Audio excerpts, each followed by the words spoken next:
Hey guys, welcome back to another episode of CSGO News, and every time I start these videos off and I say there's not enough news to report on, well, news comes out of nowhere, and just like that, today it happened again. I hope you all enjoy. As always, let's get right into it. First off, of course, we have a tweet from Thorin referring to professional girl gaming teams. As he states here, women already get the equal prize money pay that men's teams do, and what is now being attacked is daring to state an opinion against that. And I do completely, honestly disagree with Thorin here, and not like he was really stating an argument, but I think it's kind of funny how he had to actually put quotations around the word equal. I mean, what is equal pay compared to equal pay without the quotations around it? And I'm not really heavily invested into the female gaming scene. I know a lot of you guys probably aren't either, but I don't think I'm alone in saying that female gamers do not receive equal pay compared to men's gamers. And then I looked into this a little deeper and thought maybe Thorin stated equal pay for female gamers as equal because with respect to their fan base and their viewership. Professional gaming teams for women are, after receiving equal pay, having it be correlated to their viewership, which would make sense because their viewers are a lot less than those of men's.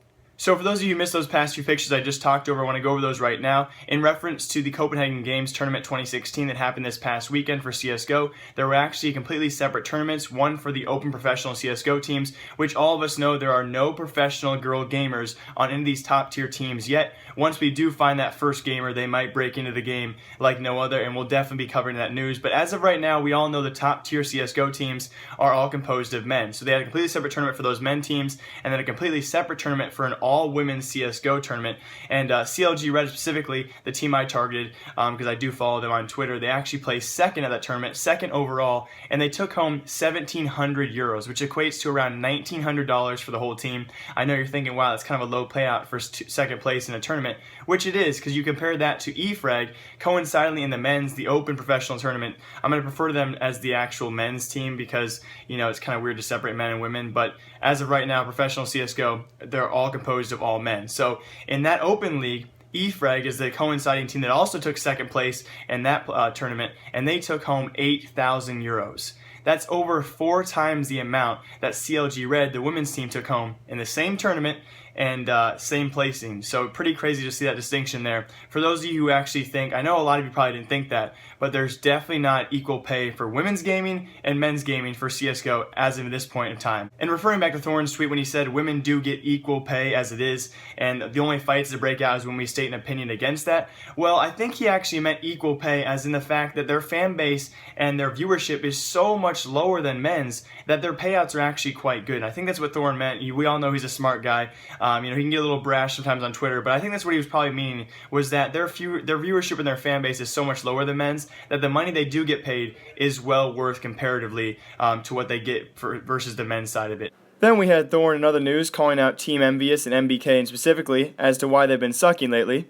FaZe Maikelele continues to remind us all multiple times why we love him. And some more MLG Columbus hype as it approaches. All the teams begin to travel to Columbus to compete tomorrow, some of whom have actually never been to America before, which leads me into my next sad topic.